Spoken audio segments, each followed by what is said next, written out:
The Count of Monte Cristo. Chapter 93. Valentine. We may easily conceive where Morrel's appointment was. On leaving Monte Cristo he walked slowly towards Villefort's. We say slowly, for Morrel had more than half an hour to spare to go 500 steps. But he had hastened to take leave of Monte Cristo because he wished to be alone with his thoughts.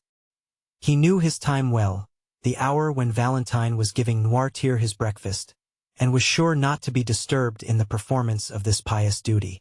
Noirtier and Valentine had given him leave to go twice a week, and he was now availing himself of that permission. He arrived.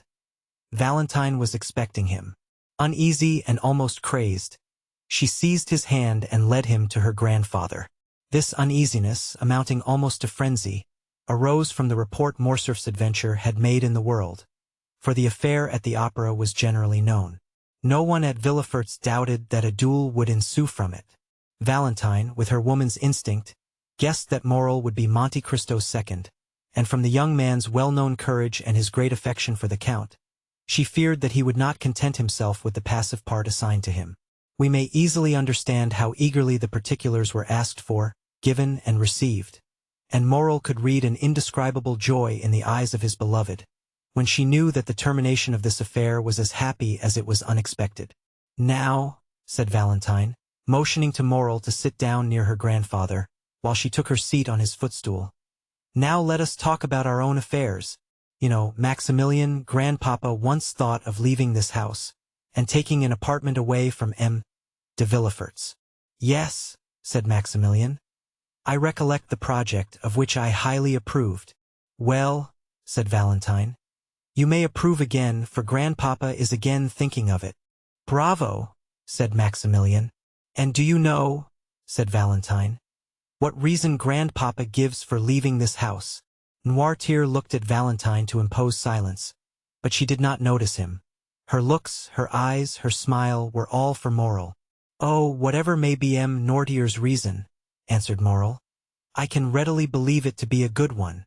"An excellent one," said Valentine. "He pretends the air of the Faubourg Saint-Honoré is not good for me." "Indeed?" said Morrel. "In that M. Noirtier may be right. You have not seemed to be well for the last fortnight." "Not very," said Valentine, "and grandpapa has become my physician, and I have the greatest confidence in him, because he knows everything." "Do you then really suffer?" asked Morrel quickly. "Oh, it must not be called suffering. I feel a general uneasiness, that is all. I have lost my appetite, and my stomach feels as if it were struggling to get accustomed to something." Noirtier did not lose a word of what Valentine said. "And what treatment do you adopt for this singular complaint?" "A very simple one," said Valentine. "I swallow every morning a spoonful of the mixture prepared for my grandfather. When I say 1 spoonful, I began by 1, now I take 4. Grandpapa says it is a panacea." Valentine smiled, but it was evident that she suffered. Maximilian, in his devotedness, gazed silently at her. She was very beautiful, but her usual pallor had increased. Her eyes were more brilliant than ever, and her hands, which were generally white like mother of pearl, now more resembled wax, to which time was adding a yellowish hue. From Valentine the young man looked towards Noirtier. The latter watched with strange and deep interest the young girl, absorbed by her affection, and he also, like Morrel, followed those traces of inward suffering which was so little perceptible to a common observer that they escaped the notice of everyone but the grandfather and the lover.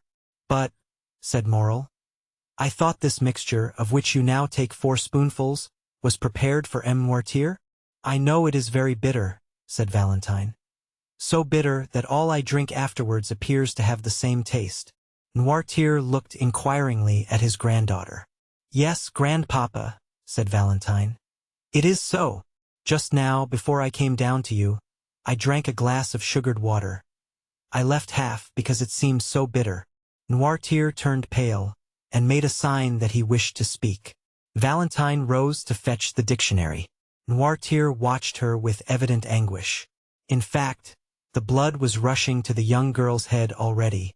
Her cheeks were becoming red. "Oh," cried she, without losing any of her cheerfulness. "This is singular. I can't see. Did the sun shine in my eyes? And she leaned against the window. The sun is not shining, said Morel, more alarmed by Noirtier's expression than by Valentine's indisposition. He ran towards her. The young girl smiled. Cheer up, said she to Noirtier. Do not be alarmed, Maximilian. It is nothing, and has already passed away. But listen, do I not hear a carriage in the courtyard? She opened Noirtier's door, ran to a window in the passage, and returned hastily. Yes, said she. It is Madame Danglars and her daughter who have come to call on us. Goodbye. I must run away, for they would send here for me, or, rather, farewell till I see you again. Stay with grandpapa, Maximilian. I promise you not to persuade them to stay. Morel watched her as she left the room. He heard her ascend the little staircase which led both to Madame de Villefort's apartments and to hers. As soon as she was gone, Noirtier made a sign to Morel to take the dictionary. Morel obeyed. Guided by Valentine, he had learned how to understand the old man quickly. Accustomed, however, as he was to the work, he had to repeat most of the letters of the alphabet and to find every word in the dictionary, so that it was 10 minutes before the thought of the old man was translated by these words: "Fetch the glass of water and the decanter from Valentine's room." Morel rang immediately for the servant who had taken Barrois's situation, and in Noirtier's name gave that order. The servant soon returned. The decanter and the glass were completely empty. Noirtier made a sign that he wished to speak. "Why are the glass and decanter empty?" asked he. Valentine said she only drank half the glassful. The translation of this new question occupied another 5 minutes. "I do not know," said the servant. "But the housemaid is in Mademoiselle Valentine's room. Perhaps she has emptied them."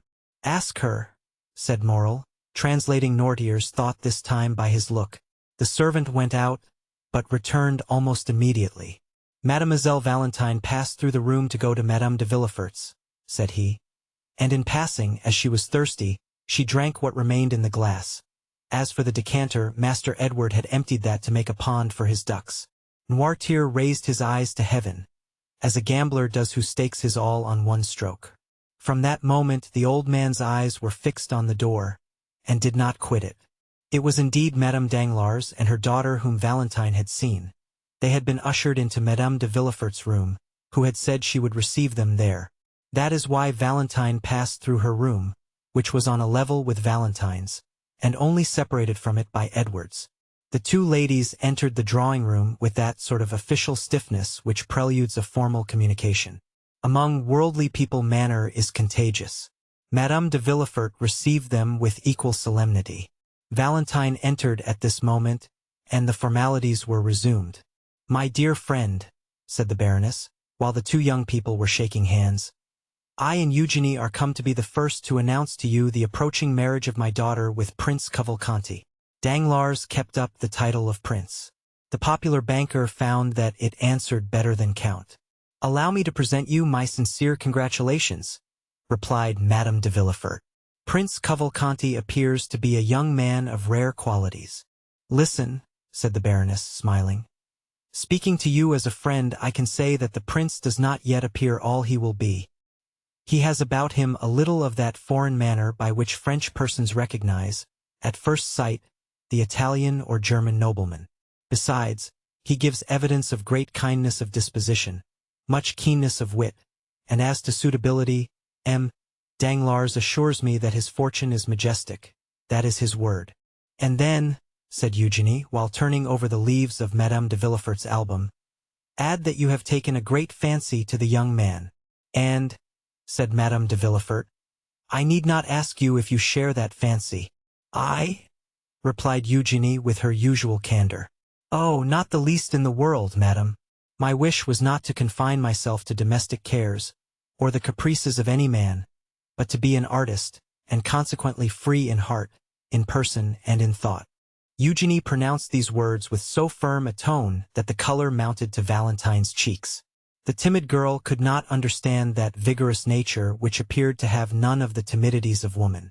"At any rate," said she, "since I am to be married whether I will or not, I ought to be thankful to Providence for having released me from my engagement with M. Albert de Morcerf, or I should this day have been the wife of a dishonored man.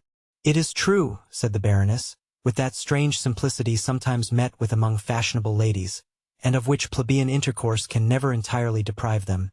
It is very true that had not the Morcerfs hesitated, my daughter would have married Monsieur Albert. The General depended much on it. He even came to force M. Danglars. We have had a narrow escape. But, said Valentine timidly, does all the father's shame revert upon the son? Monsieur Albert appears to me quite innocent of the treason charged against the General. Excuse me, said the implacable young girl. Monsieur Albert claims and well deserves his share. It appears that after having challenged M. de Monte Cristo at the opera yesterday, he apologized on the ground today. Impossible, said Madame de Villefort. Ah, my dear friend, said Madame Danglars, with the same simplicity we before noticed. It is a fact. I heard it from M. Debray, who was present at the explanation. Valentine also knew the truth, but she did not answer. A single word had reminded her that Morel was expecting her in M. Noirtier's room. Deeply engaged with a sort of inward contemplation, Valentine had ceased for a moment to join in the conversation. She would, indeed, have found it impossible to repeat what had been said the last few minutes, when suddenly Madame Danglars' hand, pressed on her arm, aroused her from her lethargy. "What is it?"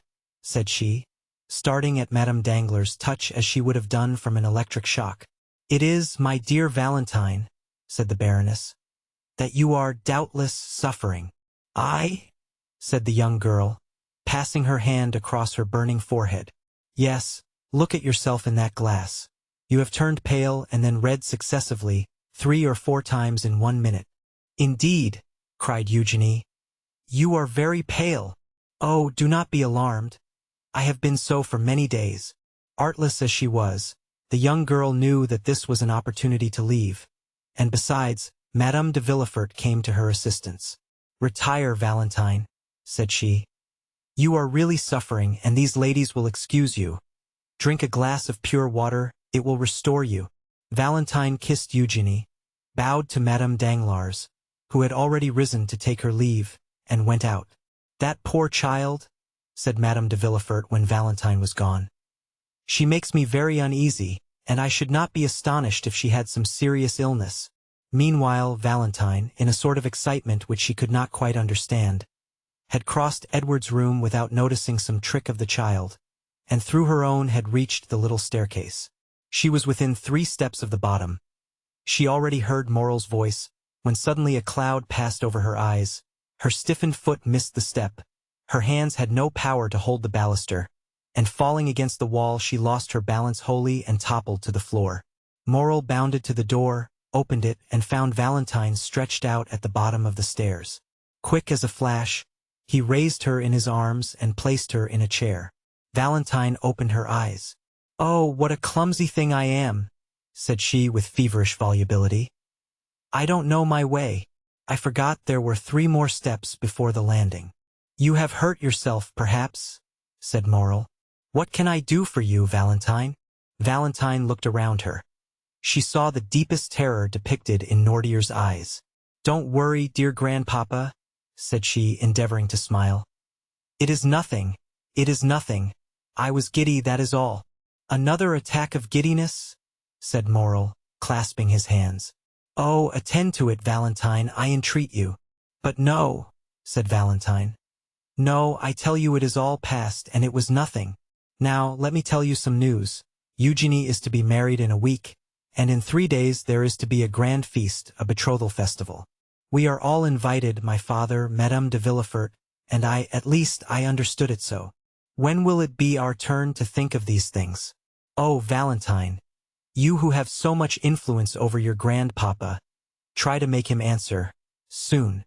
"And do you," said Valentine, "depend on me to stimulate the tardiness and arouse the memory of grandpapa?" "Yes," cried Morel, "make haste. So long as you are not mine, Valentine, I shall always think I may lose you." "Oh," replied Valentine with a convulsive movement. "Oh, indeed, Maximilian, you are too timid for an officer, for a soldier who, they say, never knows fear. Ha, ha, ha." She burst into a forced and melancholy laugh. Her arms stiffened and twisted. Her head fell back on her chair, and she remained motionless. The cry of terror, which was stopped on Noirtier's lips, seemed to start from his eyes. Morel understood it. He knew he must call assistance. The young man rang the bell violently. The housemaid who had been in Mademoiselle Valentine's room, and the servant who had replaced Barrois, ran in at the same moment. Valentine was so pale, so cold, so inanimate that without listening to what was said to them, they were seized with the fear which pervaded that house, and they flew into the passage crying for help. Madame Danglars and Eugenie were going out at that moment. They heard the cause of the disturbance. "I told you so!" exclaimed Madame de Villefort. "Poor child!